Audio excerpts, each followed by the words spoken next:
Okay, Bus Bench Babes, we're doing a different type of show today, and it's a show that you need to hear all about.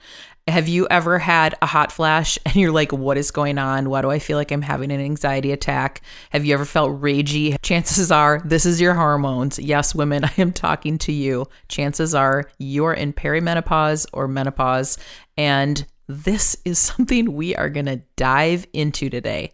We have Janell Yule here today chatting all of the things: hormone, health, wellness, exercise, nutrition, gut health, all the things. Let's dive in. You're listening to the Girl Get Your Face Off a Bus Bench podcast, where we invite you to check your ego at the app, grab a cup of coffee, and get ready to dive into all things real estate marketing, social media, friendship, hardship, love, money mindset, and all the things that celebrate you as a badass boss babe. We're here to encourage you, show up for you, give you a loving kick in the pants when you need it most, and be your soft place to land on the hardest of days. So pull up a seat at our table and get ready to be inspired and start living your best life by design. Welcome to the Girl Get Your Face Off a Bus Bench podcast. We are so excited you're here. Okay, girls, let's dive in.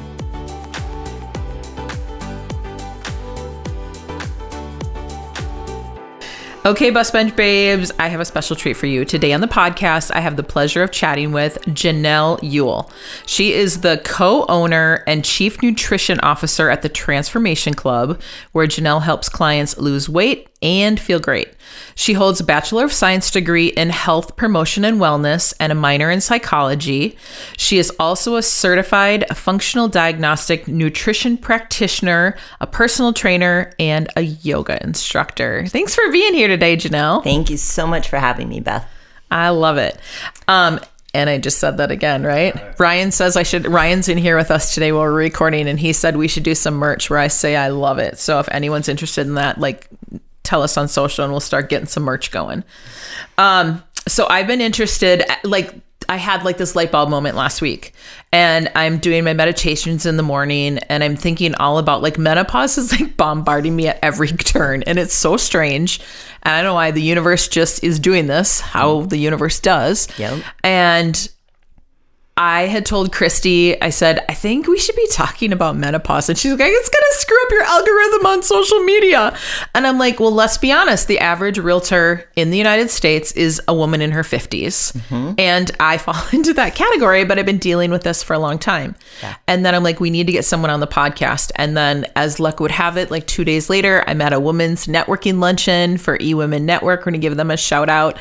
And you were the keynote speaker. And Divine intervention. I'm like, well, that just landed perfectly in my lap. So I'm like, hey, can we have a little chat? And so here we are. And, you're practically my neighbor. You live right in my own community. Yep. And so I feel like we were meant to meet. We probably should have already known each other, but yes. Better late than never. Yes. So thanks for being here. So tell us a little bit about yourself, Janell. Well, again, thanks so much for having me. And yeah, I definitely feel like that was divine intervention last week for us. So I'll do a little bit of a backstory. So, I'm here in Minnesota now, but I grew up in a small town in Wisconsin. I grew up on a farm. And then I ventured to the big city. This was definitely big city for me. And I have been a personal trainer now for over 18 years, I guess, at this point.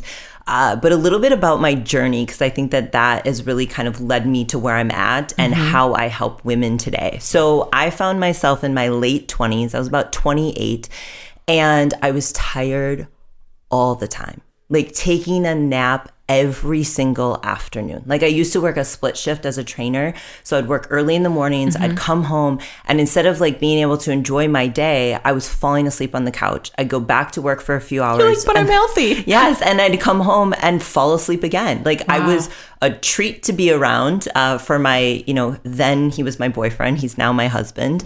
Thankfully, he stuck around. And I went to my doctor, like most of us do. I went to my annual physical. I went to my OB, and I said, I'm having a really hard time losing weight. I'm a personal trainer, yet I'm having a really hard time losing weight. I'm tired all the time. I did not feel like a vibrant 28-year-old should feel like. And her response to me floored me. Like, and unfortunately, I hear this all too often with the clients and the women that I work with. Her response was, well, we can check your thyroid. And she did. And she didn't run a full thyroid panel. She ran a typical TSH. It was normal. And for the audience, you can't see me using quotations, but normal doesn't always mean you feel well, because it's within a disease range versus an optimal range. And I also explained that, like, I have no sex drive. Like, I'm 28 years old and I have no libido. You should be in your prime. Right? Yeah. And she said, well, you're in a long-term committed relationship? And I said, yeah. And she's like, well, that's just how it is. And I went, wait, this can't be all there is. Like, that I'm just tired. I have a hard time losing weight. I have no sex drive. All these things. And I walked away from that appointment thinking, there is more to this and I need to go figure that out. And that really led me down a journey of getting certified as a functional diagnostic nutrition practitioner, health practitioner, being able to do functional testing to look at hormones. And, you know, it was interesting because my mom was going through her own health journey at the time. And if I look back, knowing what I know now, a lot of her symptoms started when she was in perimenopause and menopause. And like, I can really see the correlation that if she would have had the knowledge that I have, she could have avoided a lot of things in her 50s and 60s. And she's now in her 70s. And so that really led me down this path. And then if we fast forward to 2014, I went through some really significant health challenges myself. I had an emergency appendectomy. My appendix had leaked. Rounds of antibiotics, which I am grateful for because they saved my life, but they wrecked my gut. And then I ended up with pneumonia, and I ended up flat on my back for 12 days. And then I had a really significant life event. A very close friend of mine passed away very unexpectedly. So like, it just felt like my whole world was rocked. And then fast forward about 12 months later, broke out in a whole body rash. And I was like, what the heck is going on? Sounds horrible. Right. It was itchy. It disrupted my life. As a woman, like, your skin is everything. And if you're itchy and you don't want to take off your long sleeves, all this stuff. And at that point, I knew I've got to look deeper at the gut. And so really gut and hormone, like, that's my sweet spot. That's what I work with people on, because all disease begins in your gut, and your hormones are very much tied to gut. And so I think this is something that I want to shed some light on for women, because it's like the gateway is the hormones, but like, you also have to look at what's underneath that, because hormones are simply just chemical messengers taking information from other organs and systems in the body. Oh my God. It's amazing. Like, it's awesome that you were able to figure that out. So then what did you figure out about yourself? So I went through a gut healing protocol that I put myself through, because I knew if I went to Western medicine at that point, I was going to get a steroid cream. I was going to get some kind of topical, something like that. It was going to be a Band-Aid approach. And for me, that wasn't what I was looking for. I was looking for, what is the root cause of this? Because I'm like, your body just doesn't all of a sudden break out in a rash everywhere. Right. There is some kind of root cause to this. And so by healing my gut, I very much got to the root cause of it. I was able to resolve and looking back, it was kind of like an eczema rash, itchy skin kind of thing. I was able to resolve all of that. And that really was like, oh my gosh, like, this is like when people are having joint pain, when people are having headaches, when people are having, digestive things. So people typically think that they don't have any issues with their gut or their immune system unless it's acid reflux, constipation, diarrhea, like the kind of like gas, bloating, like the kind of digestive things that you think of. Right. But actually mood, mental, anxiety, depression, joint pain, headaches, all of these things are tied to your gut. And that also impacts your hormones. And as women, because we have this intricate relationship with estrogen and different types of estrogen, and that's changing at a certain point in our life, we also have something called an estroblome, which is an estrogen microbiome. And so that's where the gut and the hormones are very much tied together. So when you go at it from like a root cause, you actually impact the hormones. Oh my God. It's so much that people don't talk about. Yes. I know for me, I had my first hot flash when I was 39. And I knew what it was when it was happening. I'm like, yep, that's a hot flash. But for me, it almost feels like I'm having like an anxiety attack. Yep. And I don't know if that's what it feels like for everyone, but all of a sudden my core gets so hot and I feel really nervous and anxious. And then all of a sudden I'm like dripping in sweat, not like drenching my bed, but like enough where you're standing there and all of a sudden your makeup's dripping off your face, which I've changed my makeup to be a not drip off your face menopause kind of makeup, which is so ridiculous. I even had to go down that route. Sure. And then your hair's like plastered to your face and then you're like, oh, no worry, don't mind me. I'm just having a hot flash. Yeah. And that I was just ragey. I can tell you stories like I was at a dinner party in Costa Rica and someone pissed me off so huge. I could imagine myself reaching across a table and choking him to death. It was that bad. And I'm like, whoa, this is not good. This is not healthy. It's almost like an out-of-body experience. Absolutely. Because I'm like, I don't consider myself like a ragey person. Right. I'm like, I always forget. I'm like, oh shit, I was supposed to be mad at you. I forgot I was supposed to be mad at you. Like, that's just not how I'm wired. And I'm like, yeah, this isn't good.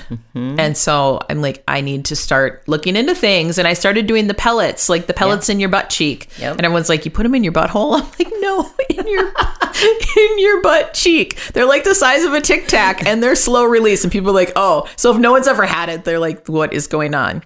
They slice a little slice in your bottom and they put these little tic-tacky looking things in your butt cheek and then they're slow release. The first couple rounds, you're supposed to get them quarterly. First couple rounds, I felt like, oh my God, I'm like, feel like $1 million. But then I felt like I was chasing a high and they could not get the things correctly. They couldn't get my levels correct. And so then they just started jamming me full of testosterone. And then I was growing hair in weird places on my body. And I had the sex drive of like an 18-year-old. And I'm like, a boy, not an 18-year-old girl, an 18-year-old boy. It was really bad. And I'm like, yeah, this isn't working for me either. So now we're having these conversations. Yeah. So I'm so glad you're here. Yes, absolutely. Like, why are people not talking about this? Well, so that's a really good question, Beth. So here's what I know about how Western medicine doctors are trained. So we are programmed, and I'm using that word very intentional. We are programmed to, if there's something going on with our health, we go to the doctor. Right. And how Western medicine doctors are trained when it comes to nutrition is basically they have one class the entire time that they're in med school. So unless they seek it out on their own, they don't have the ability to even help someone nutritionally. And we'll get into food, I'm sure, here in a moment. The other thing is when they are given any kind of education around hormones, it's mostly fertility and pregnancy. So that's a big piece of it too. So when a perimenopausal woman or woman in her late 30s, 40s, early 50s goes to their doctor, the solution is either an antidepressant or an anti-anxiety, because mood is a huge piece, which you just spoke into, or the birth control pill. And so, and this is where we have to understand the limitations of Western medicine. So we're going to a system that they have prescriptions and surgery to offer us, and that's it. That's really it. Yeah. Like when we really think about it. And so if I am in a car accident, if I break my arm, if my appendix ruptured like it did, I want to go to that system. But if I'm looking to truly optimize my health, I am going as far away from that as possible. And I think that, so that's a piece of it, is people aren't necessarily talking about it as much because they're not getting the information from their doctors. And the other piece of this that's really important for women to know is a lot of times, like when there are things that come out on different nutritional plans. So like keto is a big one. And so it's like, okay, well, I'm just going to go try keto, or I'm just going to do intermittent fasting, or whatever it is. Most of these studies that are touting these things are done on men. And women are not little men. Right. And that's something that we really have to understand is we run on a 28-day cycle. So whether you are still a menstruating woman or not, you still are a very cyclical being where men are not. And so that's nobody talks about that. Right. And so that's important to know. And so if we can understand this and we can work with our bodies instead of constantly feeling like we're fighting our bodies and we're in resistance and opposition to our bodies, that changes a lot of things. And so I think you're starting to see practitioners like myself, right? So I did my certification through FDN when I was 30. And now I'm getting to that perimenopausal age. And so now, because I'm experiencing this, now I'm starting to talk about it. So I think more people are starting to talk about it now because of these practitioners, like in my age, right, that are living it. So we're going to start talking about it more. Yeah. And so I think that's a piece of it. But I think the reason it hasn't really been talked about is, and the other thing too is, women just think that they're supposed to suffer during this time. Absolutely. And that's like the worst part of it all. Like, oh, this is just your rite of passage as a woman. Now you're going to be going through the change of life. I'm like, F that. I am not on board. I am not on board. Yeah. And what people don't talk about is like this craziness starts when you're like 35. Yeah. So it can start as early as 35. And I think what a lot of practitioners, including myself, are seeing inside of the clients that they're working with is because of what we have collectively experienced over the course of the last 3 years, it's starting even earlier because of the stress of everything around the pandemic and what that meant for women. Like, because if you think about what that meant for women, especially women that were now expected to work and, be a kids teacher. A teacher and kids are home and just everything that went with that. Yeah. Stress is going to be the number one thing that's going to impact your hormones. And so we're seeing women experience things a lot earlier. Oh my gosh. Well, so what is the difference between, let's back up. Okay. So perimenopause, what are signs that like, if you're in your mid 30s and you're starting to feel a little bit different, like what are signs and what should someone be looking for? So, one of the biggest signs is a change in your cycle. Now, there's a difference between your cycle and your period. So your period is when you are on your bleed, and that can change as well. So a lot of times women will start to experience much heavier bleeds. Like they're just like, I'm bleeding, like bleeding through everything. But the changes in the cycle are potentially you start to have shorter cycles. So maybe you were like a typical clockwork 28 days, maybe even 29 days, but all of a sudden you're starting to have like 21-day cycles and 23-day cycles. And so like your cycle is a little bit more unpredictable. So like where you once could really predict like this is when I'm going to get my period, I'm going to start bleeding, it can be much more unpredictable. So my period app was starting to get weird when I was like tracking all that. Yeah. So that's one thing. Mood is another big one. So feeling more anxious, feeling more irritable, having a short fuse, feeling like you want to reach across the table and physically harm someone. Yeah. So like mood is a big one. The other one is going to be sleep. So not getting as good of quality sleep, waking up feeling like you are not rested, having a hard time falling asleep, having a hard time staying asleep is probably more common than having a hard time falling asleep, but both can happen. Your digestion changes. So as your hormones change, your gut is going to change. Your gut microbiome literally changes. And so digestion, all of a sudden you like, I feel like I need to unbutton my pants all the time because I'm constantly bloated, or I'm much more gassy, or all of a sudden I have more heartburn. So those are also some common signs. Your weight. Maybe all of a sudden your weight has spiraled. Starts to creep up. Yeah. And here's the thing, here's the big one. All of your old tricks don't work like none they of used them to. Work. Like, yeah. None of your tricks work anymore. Nothing. Yeah. I've gone back to Weight Watchers and Jenny Craig and keto, and then like, this is not working. None of them work like they used to. It's horrible. It's horrible. I don't know why people don't tell us about this. Well, so talk about the difference between perimenopause and menopause. Like, what are the differences, and like, how do they look different? So menopause is literally a day. And I think this is very different than what women think menopause is. So menopause is a day because menopause is you have had 12 consecutive months without a period. So you have that day where that is the day that you went 12 consecutive months, and the day after you are now postmenopausal.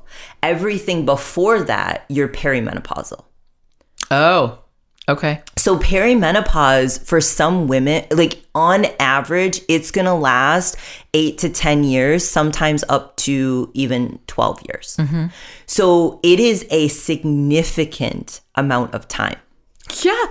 A significant amount of time. Yeah. It's horrible that people experience this much bad stuff for that long of time. So, and I think this is where the language is starting to change, because even 5 years ago, for sure, 10 years ago, like perimenopause wasn't even really a term. I think what people were using to describe perimenopause was menopause. But actually, like if we really look at this, menopause is literally a day. And then after that point where you've went those 12 consecutive months, you are now postmenopausal. That's crazy. I went 11 months and then got my period, and I was like, I just can't even. You were devastated. And I was devastated, and then I went and got a hysterectomy. Yeah. So when we talked about the pellets, that was just crazy. But like, I think the thing that I got the most frustrated with is like my weight, and like just having. And also, like, I was talking at a networking thing. I'm like, it was so weird. Like, you wake up and you look in the mirror and you're like, who is that old lady? Oh my God, that's me. And it's like, where did like the luster in my skin go? Like, why do I feel like I look tired all the time? And why do I have a tire around the middle? Like, what is happening right now? I used to have like a bikini beach body ready body all the time. Yeah. And like, if I was chunky, I would just, wear a slightly bigger bikini. Now it's like bikini. In like my dreams, I would love to wear a bikini again. Well, you know what I always say? If you want a bikini body, just put a bikini on the body. I know. I should do that. I should. Yeah. What are some steps? So if somebody is like having some challenges and they're seeing all the side effects, like what do people do? Like, how do we feel better? Yeah. So I alluded to this, and it's optimize your gut health, because your gut microbiome holds a lot of, like, I guess it causes a lot of things in your body. So if your gut microbiome is disrupted and you've got too much bad bacteria and not enough good bacteria, and you've got pathogens, it's going to affect your energy. It's going to affect your weight. It's going to affect your mood. It's going to affect everything. And so really approaching it from an inside out approach. And that's where the gut health. So really focusing on digestion. That's a huge thing. I work with people inside of a gut. It's called Gut Thrive in 5. So it's a 10-week program that I take people through 5 steps to heal their gut. And it's interesting because I work with mostly women. Women come into that with hot flashes, with insomnia, with the weight loss resistance. And they're like, oh my gosh, like healing my gut. I'm sleeping through the night for the first time. I've released 30 pounds that I couldn't get off through, nutrition and exercise. I don't have hot flashes anymore because of the approach that we're taking and really going inside out. So that's a big one. The other big one is your adrenal glands. So your adrenal glands are the little glands that sit on top of your kidneys, and they're what secrete cortisol. And cortisol is your stress hormone. And if you're dealing with weight around the middle, it's usually a blood sugar, cortisol, insulin kind of triad that's going on. And so what happens through stress, and stress can be external or internal. So this is where I talked about, like, stress is going to be one of the things that's going to really impact your hormones. Because if your body is in survival mode, so whether that is through perception, meaning like I am constantly creating stories that will never happen and have never happened, and we're really good at that as human beings, and especially women, or you actually have internal stress. So maybe you have gut pathogens that you're not necessarily aware of, but they are creating symptoms. Maybe I've worked with clients who've been exposed to mold, and it's creating crazy symptoms in their body, or chronic Lyme's disease. I've worked with people with that. Like, there's a lot of different things that can create this internal stress response. And so if your body's in survival mode, it doesn't care about reproduction, and it surely doesn't care about losing weight. No, it's keeping it all on for protection, right? Yeah, exactly. Yeah. And so, if you constantly feel like you're being chased by a tiger all day long, your body doesn't feel safe enough to have a sex drive to reproduce, even if you're not of necessarily reproductive age, or to release that weight. And so really focusing on the adrenals, and focusing on something called the hypothalamic pituitary adrenal axis. And the adrenals and the thyroid are very much tied together. And the thyroid also has a lot to do with our metabolism. And so I work with a lot of women who have been diagnosed with hypothyroid, Hashimoto's, which is the autoimmune version of thyroid. A couple of friends with that. Yep, or hyperthyroid. So anytime we're dealing with autoimmunity, we've got to look at the gut, because the immune system has turned on us, basically. And how do you figure all this out? Through like really comprehensive blood panels? So not necessarily, I mean, for the thyroid, yes, like getting a really full thyroid picture, but also, I mean, really just through symptoms. When I am having a conversation with somebody and they're listing out their symptoms, and then I have an assessment. If somebody decides to work with me and we're healing their gut, I have a really comprehensive assessment that goes through health history and what they're currently experiencing. And we can tell from that, what is their highest area of opportunity for healing? So are we going to work on lower GI? We're going to work on upper GI, like what's really going on there? And then we're going to customize that program to them. Yes, there is value in, getting blood work done through your doctor. So often with, I'm all about like, well, let's use the system if we can. So I will give my clients like, here's the blood work I want you to ask for, because most of the time it can get covered, and then bring it back to me so I can look at it, because I'm looking at it from a functional standpoint versus a disease standpoint. And then also hormone testing through dried urine can be really, really helpful as well, because you can get blood drawn and test for hormones, which I will look at as well. But when it comes to cortisol, we want to know what your cortisol is doing throughout the day. And you're not going to go get your blood drawn 4 times throughout the day to see what your cortisol is doing. Right. And so this is where an at-home test like a dried urine test for comprehensive hormones comes into play. I've literally never even heard of that before. So it's called a Dutch test. Interesting. Oh, you were talking about that at the luncheon, and I'm like, I had no idea what that was. Yeah. So it's basically a functional hormone test. Interesting. And so here's a little caveat. Don't go to your doctor and ask for this, because they will have no idea what you're talking about. And a lot of doctors don't actually put any value in testing hormones during perimenopause, because there is fluctuation in hormones. So yes, I get that. And some of the markers that we're getting on something like a Dutch test, we're looking at cortisol, and there very much is a lot of value in understanding what's going on with cortisol, because whatever's going on with cortisol is going to be affecting sex hormones. And we can also tell how your body's metabolizing sex hormones, which even if those hormones are in flux based on what, time of month, and I give my clients directive on when I want them to test based on what's going on with them, that's still going to give us a ton of value. This is so fascinating. This is blowing my mind. So I guess I'm like hearing you say like nutrition and like getting your gut under control is like probably like it's huge. One of the biggest things that you can do. Yeah. And just for long-term health. Right. I mean, all disease, Hippocrates, the father of modern medicine, said, I don't even know, what year BC it was, but all disease begins in the gut. And it does. It stems from there. Did you ever watch, this is a total sidebar, did you ever watch that Netflix show about sugar and like how terrible that is for you? I left that show like mind blown. Yeah. Where people took sugar out of their diet and completely turned health around. Mind blowing.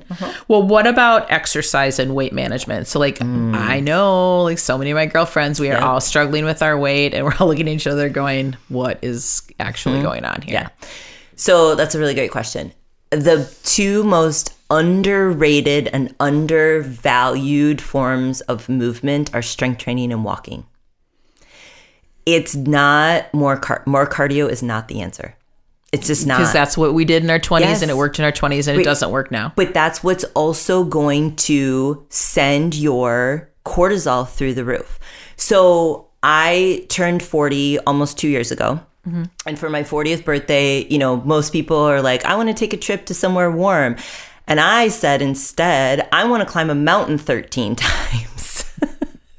And so I signed up for this crazy endurance event called 29029. And I trained for 5 months. Granted, I have a foundational level of fitness, but I did a specific training program for 5 months. I did this event, climbed the mountain 13 times in 32 hours. It was amazing. And my hormones tanked afterwards because of all the stress. And I set myself up pretty well. Did you know that was going to happen? Were you expecting it to? I was I knew it was a possibility. Okay. I 100% knew it was a possibility. And what was interesting is, again, I had always had clockwork cycles, and all of a sudden I'm getting late into my training. And I mean, we're talking, I was doing 8-hour days where I would do 30 minutes on, 10 minutes off, because when you're training, I mean, this is a severe, like serious endurance event. I was getting 21-day cycles, 23-day cycles. And I'm like, oh, my progesterone is tanking because of the stress. And so this is where when you are going and doing your CrossFit workouts, and we're going to do your F45 workouts, and we're going to do your Orange Theory workouts, you are actually doing yourself a disservice. Or if you're thinking, I just need to go run more, not a great idea. So this is where strength training is really important, because it's going to make you more insulin sensitive versus insulin resistant. And so when you have more muscle, your metabolism is going to change. And so part of what's happening as we age, and I think the age is roughly, it's early 30s, 35, you start to lose muscle mass, even if you are strength training. So I would actually argue that most people are not necessarily over fat, they're under muscled. Because muscle is the organ of longevity, and muscle is an endocrine organ. And so this is where you see people who have a lot of muscle, they can eat carbohydrates till the cows come home because their muscle is metabolizing that. Okay. And so if you're not strength training, you're losing muscle, and you want to continue to have your wine and your cheese and your crackers and your carbs and all these things, it's not going to have this. Your body isn't going to be able to process it as well, because your blood sugar and your insulin are not as balanced because you don't have as much muscle. This is the only part of this conversation that's making me feel good about myself, because I actually walk and do strength training at the gym. Yeah. I'm not doing my stupid stair stepping and crazy stuff that I used to do back in the day. Yeah. And one of the best things you can do is get 10,000 steps. Move throughout the day, because that's the other thing is you want to have movement throughout the day, not just, an hour-long workout once a day and then you sit the rest of the day. Trying to get up and getting movement in. I love seeing all the, the walking pads and people doing things like that. I think that's great. And if you can, walking outside in nature is going to be the best, because that's also going to lower cortisol. Okay, so you talked about this at the luncheon when you spoke about sunglasses and getting the sun in your eyes. Talk about that. Yeah, so one of the best things you can do for your hormones and to reset your circadian rhythm is get light in your eyes first thing in the morning. So it doesn't necessarily have to be outside, but if you live in a warmer climate, or when it is warmer, if you can go outside and drink your tea or whatever you're doing in the morning, or we take our dogs for a walk in the morning and get that light in your eyes, don't wear sunglasses because that's going to block it. So it resets your pineal gland, and actually it helps with your thyroid hormone, and it's like your wake up hormone. And then that will help you in the evening to signal, okay, now it's time to go to sleep, and to help your body produce melatonin. I've been very mindful about not wearing my sunglasses in the morning and getting outside as the sun is rising and just stand out on the front stoop for a few minutes. Yeah, it's huge. Okay, so if you just throw something into Google where you're reduce the effects of menopause, there's so much information out there. You don't even where do you even start? Supplements and this and that. How do you sift through it all? And what actually helps? We've talked about a few things. I think how you sift through it all is you've got to find a practitioner that can help you sift through it all. There's so much. It's too much. And you want someone that can help customize it. You want somebody that can help individualize it, because, you'll see different things like, for example, for gut health right now, like everyone is touting colostrum as like the greatest thing since sliced bread. Okay, maybe, but you can't just put colostrum into a gut and immune system that's got a whole bunch of inflammation without handling the inflammation first. And so this is, the world we live in has changed so much. And I would say, like, really, it's changed in the last 5 years. And what we have to understand as consumers, and where I think this is a really good thing, and I'm not like knocking these influencers, and you have to remember that an influencer is getting paid to tell you that Athletic Greens is the most amazing thing ever and you need this $80 greens powder every single month. Well, if you have lots of, disposable resources and you want to spend that much on greens powder, great. But could you just eat more vegetables? Could you get that from... Ryan and I both love our AG powder. Well, you love it. Great. I just started on the bandwagon and I'm like, oh, it's so expensive. Yeah. And like, I was just not doing it because I was being cheap. But I'm like, I don't know, but I probably could eat more vegetables. But if you have, if that's how you want to use your resources, great. Like it's a great product. Right. Like I'm not saying it's not a good product, but I think that's where, I've had clients come to me and it's like this bag of supplements and it's like, well, I saw this person said this and I saw this, and I'm like, you have no idea why you're taking all of this. Yeah. And she's like, no, I have no clue what all this is for. Right. So an influencer told me it was a good idea. Exactly. Yeah. And again, some of these products are awesome that these people are talking about. And I think the other thing that we're seeing is a trend in social media is you've got influencers that are in their 20s, wearing very little clothing on Instagram, touting this workout. And you've got the 50-year-old perimenopausal woman going, well, I just need to do that to look like that. Right. No, this isn't how it works. Very different. Right. Very different. Well, so let's talk about 5 actionable items that like we as women can do daily to start relieving some symptoms here. Yeah, this is a great one. So my first one is going to be, you got to set boundaries and manage your stress. And this is a time in a woman's life where I see this as a really big opportunity for growth and expansion and to really step into the woman that you are, instead of thinking that you need to continue to people please, you need to continue to say yes to all the things, etc. And so your energy is more finite at this time in your life. Your BS meter is a little bit shorter. Yep. And so really creating boundaries and not feeling as though you need to do all the things, and really managing your stress and prioritizing self-care. Because like I said, stress is going to impact hormones hugely, especially progesterone. Progesterone is that calming hormone. That's why pregnant women have such a glow and they seem so calm. They got progesterone just raging through them. And so mood and sleep, when your progesterone starts to decline, those are the things that are going to show up. So if your mood is all over the board, progesterone is probably decreased. And so that's where really managing stress is going to be huge. So that's a big one. And then the next one that I would say is you've got to move your body, and it has to be appropriate movement, right? And so this is where walking, the strength training, 2 to 4 times a week, even yoga. I remember when I was going through what I will call my hormonal crash, this is actually the person that I saw. She was a functional diagnostic nutrition practitioner that then led me to get that certification. And I remember her saying to me, I really think it would be a good idea if you incorporated yoga once or twice a week. And I laughed at her and said, that's not a real workout. Oh my God. I die when I have to do yoga. It's hard. But my interpretation was, if I'm not sweating, if I'm not killing myself, it's not a real workout. And then you fast forward, and I now teach yoga, and I teach very gentle yoga and restorative yoga.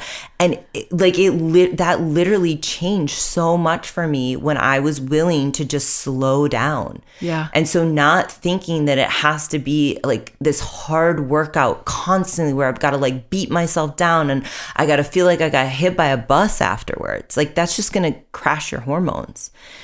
The next thing is protein. Got to prioritize protein.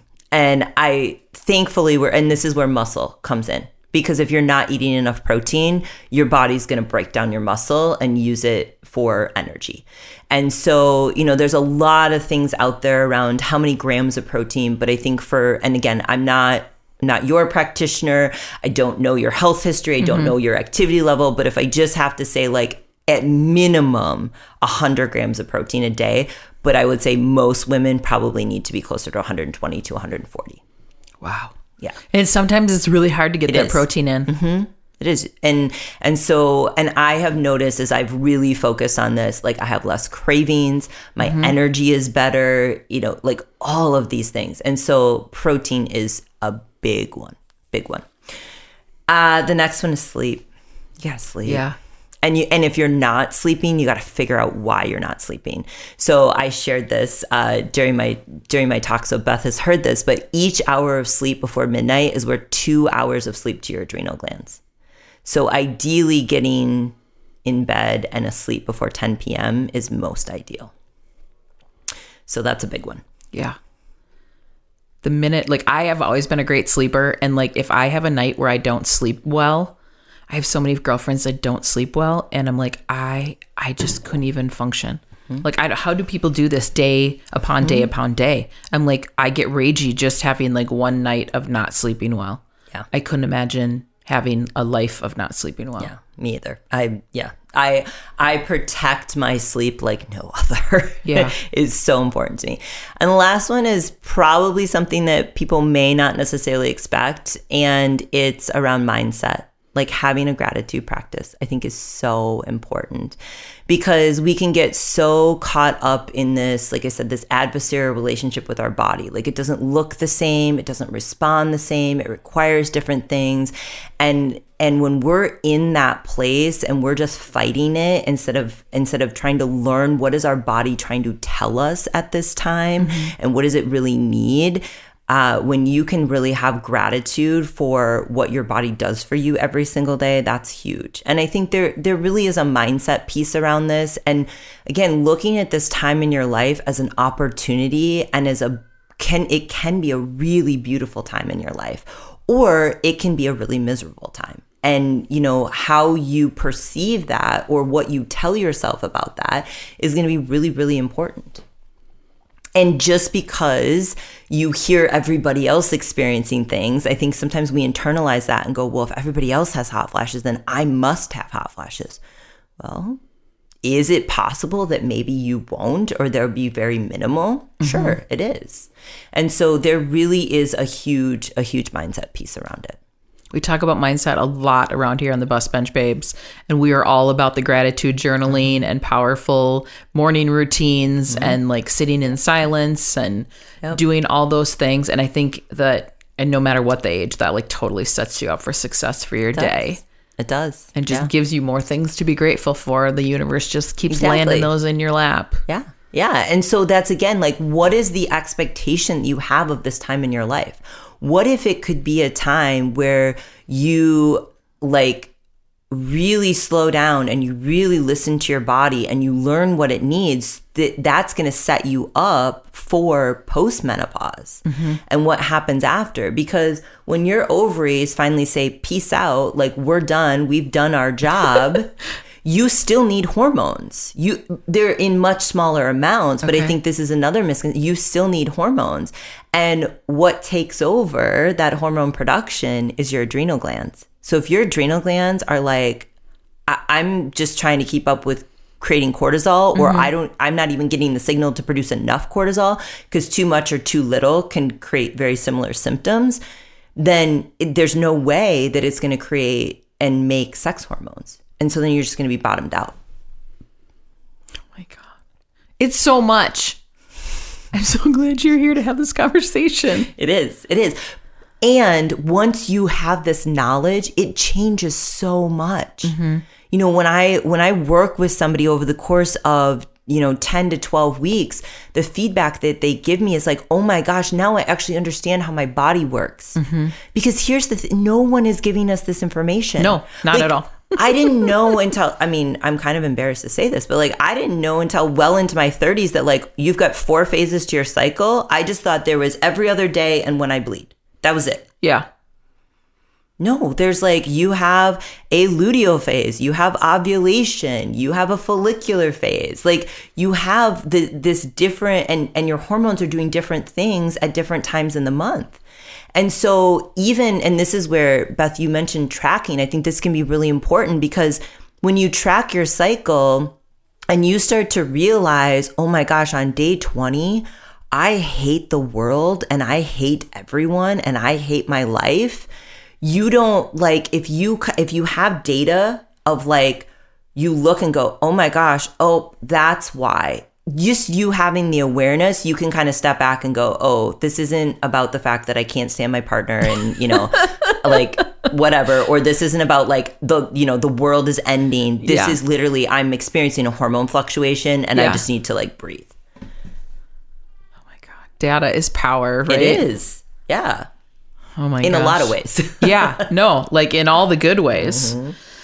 Janell, you like shed a lot of light on a subject that people are not talking about enough. So I thank you for being here. And I'm so glad that we've met.